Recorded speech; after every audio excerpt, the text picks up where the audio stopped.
Assalamualaikum warahmatullahi wabarakatuh. Bertemu lagi dengan Ibu. Di video sebelumnya kita sudah membahas pembelajaran 1 sampai pembelajaran 6 subtema 1, dan di video kali ini kita akan membahas pembelajaran 1 di subtema 2. Kalian boleh buka bukunya halaman 41, pembelajaran 1. Nah, di situ ada mengenal pertumbuhan dan perkembangan pada manusia. Manusia mengalami pertumbuhan dan perkembangan. Di video sebelumnya Ibu juga sudah menjelaskan apa itu pertumbuhan dan perkembangan. Pertumbuhan ditandai dengan perubahan ukuran tubuh. Nah, sedangkan perkembangan ditandai dengan bertambahnya kemampuan. Di situ kalian bisa lihat ada gambar A dan gambar B. Nah, gambar A itu menunjukkan Ayu saat bayi. Tubuh Ayu kecil. Saat itu tinggi badan Ayu hanya 58 cm saja. Berat badan Ayu pun hanya 4 kg saja. Nah, Ayu belum bisa melakukan banyak kegiatan. Ayu hanya bisa tidur dan menangis. Nah, berarti di situ sejak saat bayi, Ayu masih belum bisa yang namanya berjalan, kemudian berlari, berbicara, belajar juga belum bisa. Nah, setelah beberapa bulan, Ayu bergerak dengan cara merangkak. Karena setiap manusia sebelum mereka bisa berjalan, mereka pasti merangkak terlebih dahulu saat bayi. Nah, kalian lihat lagi gambar B. Gambar B itu menunjukkan saat Ayu anak-anak. Pada masa ini, tubuh Ayu semakin besar. Tinggi badan Ayu bertambah menjadi 120 cm yang tadinya hanya 58 cm saja. Berat badan Ayu juga bertambah 29 kg. Tadi awalnya hanya 4 kg saja. Nah, artinya Ayu di sini mengalami pertumbuhan. Kenapa?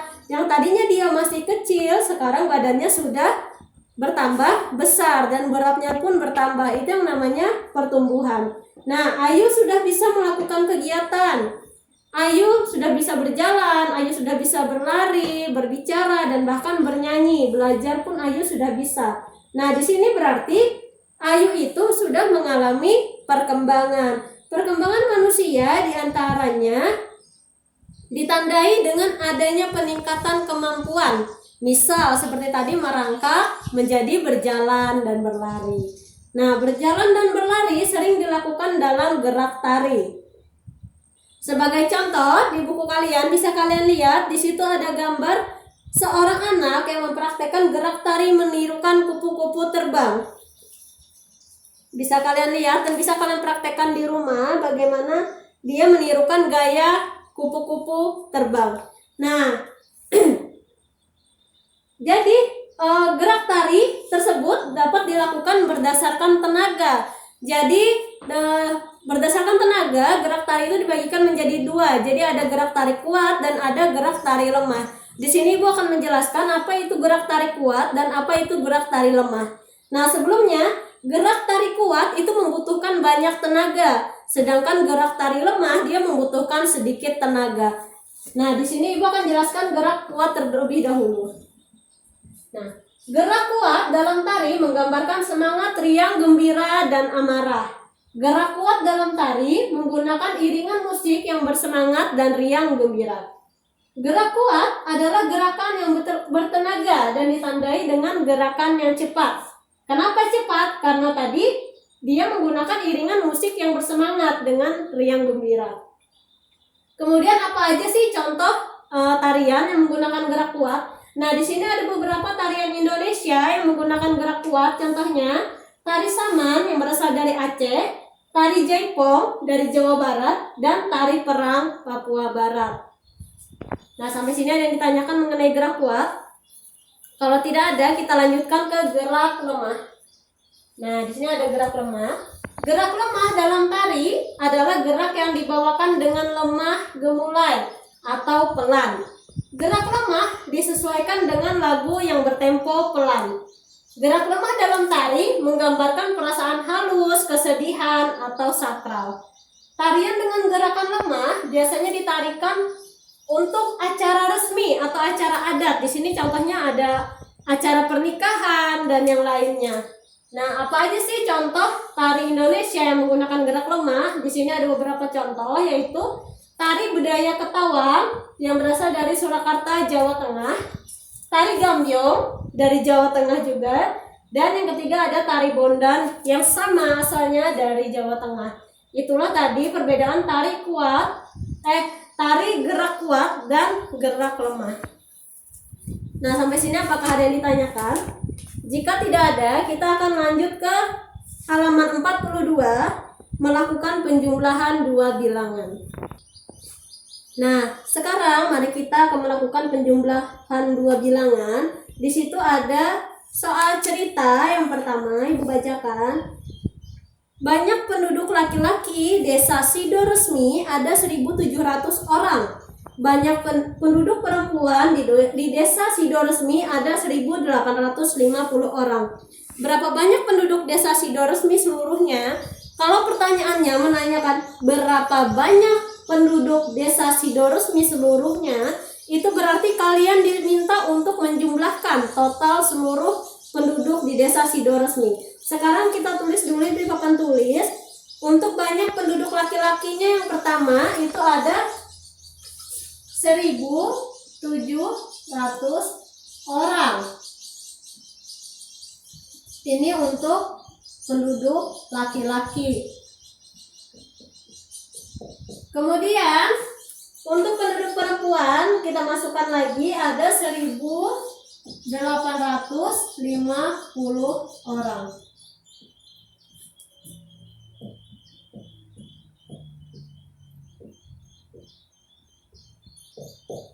Nah, untuk penjumlahan ini sudah Ibu jelaskan pada video sebelumnya. Sekarang kita akan mencoba cara bersusun panjang seperti yang Ibu jelaskan di video sebelumnya. Sekarang kita masukkan dulu angkanya. Ada berapa tadi jumlah orangnya? Yang pertama kita masukkan dulu 1.700. Kemudian di bawah 1.700 kalian tuliskan jumlah penduduk berikutnya yang perempuan. Sama dengan. Nah, karena kita menggunakan cara bersusun panjang, kita akan menjabarkan terlebih dahulu. 1.700, 1 itu masuk ke satuan ribuan. Berarti kita tulis di sini 1.000 ditambah 7 itu masuk ke ratusan, berarti 700 ditambah 0. 0 belakangnya jangan sampai kalian buang. Tetap kalian masukkan di step selanjutnya. 0 pertama kalian masukkan dan 0 terakhir juga dimasukkan. Kemudian kita jabarkan lagi yang jumlah penduduk perempuan 1.850. 1 ini masuk satuan ribuan. Kemudian 8 ratusan.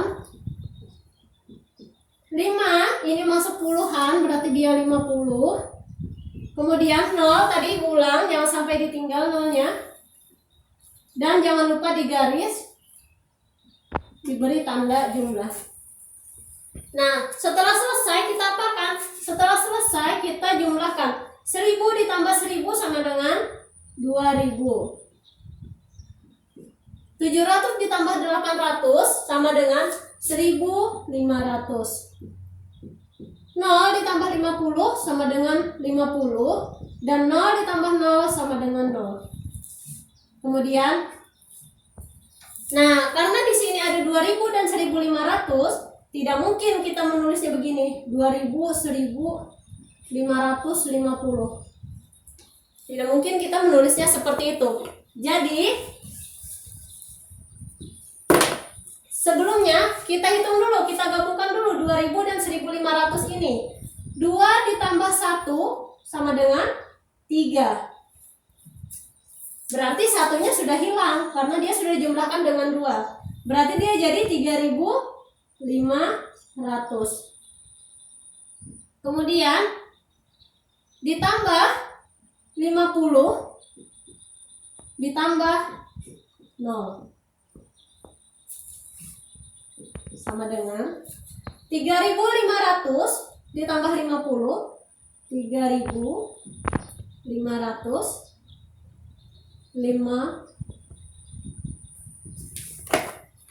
ini salah ya, ini 0 saja yang diturunkan. Nah, jadi 3.550.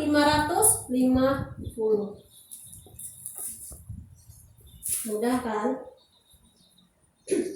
Nah, tadi diingat, kalian gabungkan yang 2000 ditambah 1500 dulu. Saat sudah mendapatkan hasilnya, baru kalian turunkan 2 angka setelah 1500 ini. Dapatlah hasilnya. Jika kalian tidak ingin menggunakan cara bersusun panjang, kalian bisa gunakan cara bersusun pendek. Dengan cara sama seperti tadi, kalian tuliskan dulu jumlahnya. 1700 ditambah 1850. Jangan lupa tadi tanda tambahnya. 0 ditambah 0 sama dengan 0. 0 ditambah 5 sama dengan 5. 7 ditambah 8 sama dengan 15. Nah, karena hasilnya 15, kalian hanya perlu tuliskan 5 saja di sini. Satunya dikemanakan, Bu? Satunya kalian tulis di atasnya. Tinggal kalian jumlahkan. 1 ditambah 1 sama dengan 2. 2 ditambah 1 sama dengan 3. Ketemu hasilnya. Hasilnya sama seperti dengan kalian menggunakan cara bersusun panjang tadi. Sampai sini paham? Nah, jika sudah mengerti, kita lanjutkan ke pembelajaran 2. Nah, sekarang kita lanjutkan ke pembelajaran 2, halaman 46. Silahkan buka bukunya. Di situ ada mengenal tanda-tanda pertumbuhan dan perkembangan manusia. Manusia mengalami pertumbuhan dan perkembangan. Pertumbuhan manusia ditandai dengan perubahan ukuran tubuh, yaitu tinggi badan dan berat badan. Seperti tadi yang sudah Ibu jelaskan, sebagai contoh dari pendek menjadi tinggi, dari kurus menjadi gemuk. Saat mengalami pertumbuhan, manusia juga mengalami perkembangan. Tadi seperti apa perkembangan? Misalnya yang awalnya kalian tidak bisa berjalan, kalian tidak bisa membaca, kalian tidak bisa berlari. Akhirnya seiring dengan berjalannya waktu, kalian bisa berjalan, berlari, dan bahkan membaca yang awalnya tidak bisa. Itu adalah perkembangan. Nah, pertumbuhan dicirikan dengan pertambahan tinggi dan berat badan. Kemudian, urutan pertumbuhan manusia, yaitu bayi, balita, anak-anak, remaja, dewasa, sampai lanjut usia. Perkembangan manusia ditandai dengan perubahan kemampuan fungsi tubuh. Ini sudah Ibu jelaskan di video sebelumnya. Kecerdasan dan tingkah laku. Contohnya, anak yang baru lahir atau bayi belum dapat berjalan. Setelah tumbuh menjadi balita, anak tersebut mulai dapat berjalan, bahkan berlari. Itu tadi yang sudah Ibu ulang-ulang dari video sebelumnya dan sampai hari ini juga. Nah, kemarin juga sudah Ibu jelaskan faktor yang mempengaruhi pertumbuhan dan perkembangan manusia. Itu pertama, ada sifat yang diwariskan dari orang tua. Maksudnya sifat itu apa? Sifat fisik. Contoh rambut, warna kulit, bahasa, bahkan yang lainnya, tinggi badan, bentuk wajah, itu adalah sifat yang diwariskan dari orang tua. Kemudian 2, makanan. Makanan diperlukan untuk pertumbuhan dan perkembangan seseorang. Makanan yang diperlukan adalah makanan yang sehat dan bergizi seimbang. Kemarin sudah Ibu jelaskan juga makanan apa yang bergizi, mengandung apa dia. Nah, jadi makanan yang bergizi itu mengandung karbohidrat, lemak, kemudian protein, mineral, dan vitamin. Contoh bahan yang mengandung karbohidrat, kemarin juga sudah Ibu jelaskan. Contohnya ada nasi, singkong, roti. Kemudian yang mengandung protein, contohnya ikan, sapi, tempe, ayam. Setelah itu bahan yang mengandung lemak, ada kacang-kacangan, minyak, dan mentega. Kemudian apa sih Bu bahan makanan yang mengandung vitamin? Nah, vitamin ini bisa kalian dapatkan dari buah-buahan dan sayur-sayuran. Nah, makanan itu biasanya diberi bahan tambahan. Bahan tambahan tersebut berupa bahan tambahan alami dan buatan. Nah, bahan tambahan terdiri atas ada pewarna, pemanis, pengawet, dan penguat rasa. Kemudian kemarin selain sifat yang diwariskan dari orang tua, makanan, ada lagi olahraga dan kreasi. Setelah itu istirahat. Berolahraga secara teratur dapat membuat tubuh menjadi sehat dan bugar. Berekreasi juga dapat menyegarkan pikiran kalian. Kemudian istirahat. Istirahat yang cukup itu sangat diperlukan oleh tubuh agar tubuh kalian menjadi bugar kembali, tidak kelelahan. Itulah pentingnya faktor-faktor yang Ibu sebutkan tadi dalam pertumbuhan dan perkembangan manusia. Nah, sampai sini kita lanjutkan lagi ke halaman 47, melakukan kombinasi gerak berjalan dan melompat serta menyebutkan makna lambang sila kedua Pancasila. Di situ bisa kalian baca, Ima mengalami pertumbuhan dan perkembangan dengan baik sehingga menjadi anak yang lincah. Ima dan teman-teman senang bermain. Mereka senang bermain berbagai gerak, mulai berjalan, berlompat, hingga berlari. Coba kalian lihat, perhatikan gambar gerak berjalan dan melompat berikut pada buku kalian. Nah, di situ jelas langkah-langkah gerak berjalan dan melompat sesuai gambar. Kalian bisa baca di situ. Pertama, peserta didik berdiri tegak lalu berjalan ke depan dengan melangkah 3 kali. Kemudian, yang kedua, peserta didik melompat ke depan dengan menolakkan 1 kaki. 3, saat melayang, kedua tangan diayun ke depan, pandangan ke depan. 4, mendarat dengan tumpuan kedua kaki ditekuk, kedua tangan lurus ke depan. Kalian bisa lihat gambarnya di buku kalian masing-masing, contoh melompat yang benar. Setelah itu, kita lanjut ke halaman 48. Dalam bermain lompat tali, ada beberapa jarak yang bisa dicapai. Nah, ini untuk permainan lompat tali. Ini nanti bisa kita praktekkan saat kita sudah bisa bertatap muka dan sudah bisa belajar di ruangan atau di sekolah. Nah, kita lanjutkan lagi. Ima dan teman-teman bermain melompat tali secara bergantian. Saat giliran Sinta melompat, Sinta jatuh, lututnya terluka. Ima dan teman-teman segera membantu Sinta. Mereka mengobati lutut Sinta. Nah, Ima dan teman-teman ini menerapkan sila kedua Pancasila. Apa sih bunyi sila kedua Pancasila? Yang pertama ada ketuhanan yang Maha Esa, kedua kemanusiaan yang adil dan beradab.